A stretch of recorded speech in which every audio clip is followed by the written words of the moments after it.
શું શેના માટે આ તાલુકા પંચાયતે હેલ્પરો બધા ભેગા થયા છે? આંગણવાડી વર્કરનું શું છે આ કાર્યક્રમ? શેના માટેનું આવેદન પત્ર છે? આજે અમારે આવેદન પત્ર અમે આંગણવાડી વર્કર હેલ્પર બધા ભેગા થઈને આપવા આવ્યા છે. તો જેમ વર્કરોની પ્રશ્નો છે એમ અમારા હેલ્પરોના પણ ઘણા બધા પ્રશ્નો છે.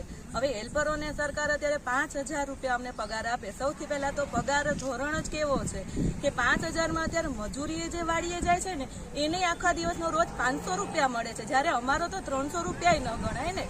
તો અમારા બાળકોને ભણવાની ફી, અમારા છોકરાઓને અમારે કેમ ઘરનું ભરણ પોષણ કેમ કરવું?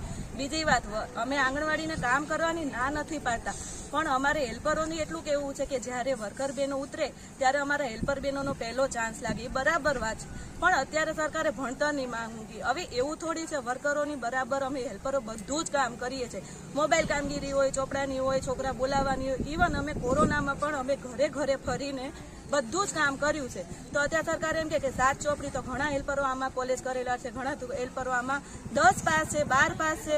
તો પણ તમે એનો અનુભવ તો જો, અત્યારે 17, 18, 20 વર્ષથી હેલ્પરોને અનુભવ છે. તો અમથા આપણે બીજે ક્યાંય નોકરીમાં જઈએ તો અનુભવને પહેલા માત આપે છે કે ભાઈ પહેલા અનુભવ ગણો. તો અનુભવી તો તમે કાયદેસર ઇન્ટરવ્યુ લો, હેલ્પરોને પહેલો ચાન્સ આપો.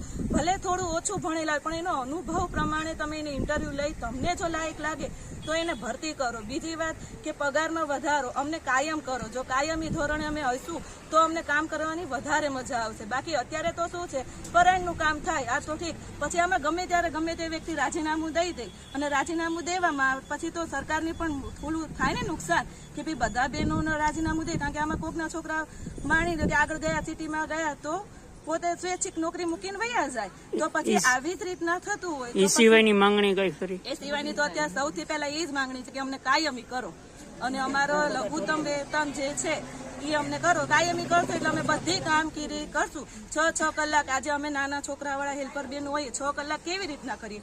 છોકરા લેવા તો જઈએ, મૂકવાય જઈએ, એ વાત સાચી, પણ છોકરા લઈને મૂકીને આવીને રસોઈ કરવી, બધુંય કરવું. અમારું જે કામ છે એથી વધારે અમે વર્કર હેલ્પર કાયમી બહેનોની જેમ કામ કરીએ છીએ. તો વર્કર હેલ્પરને વેતન અને બધું સરખું જ આપવું.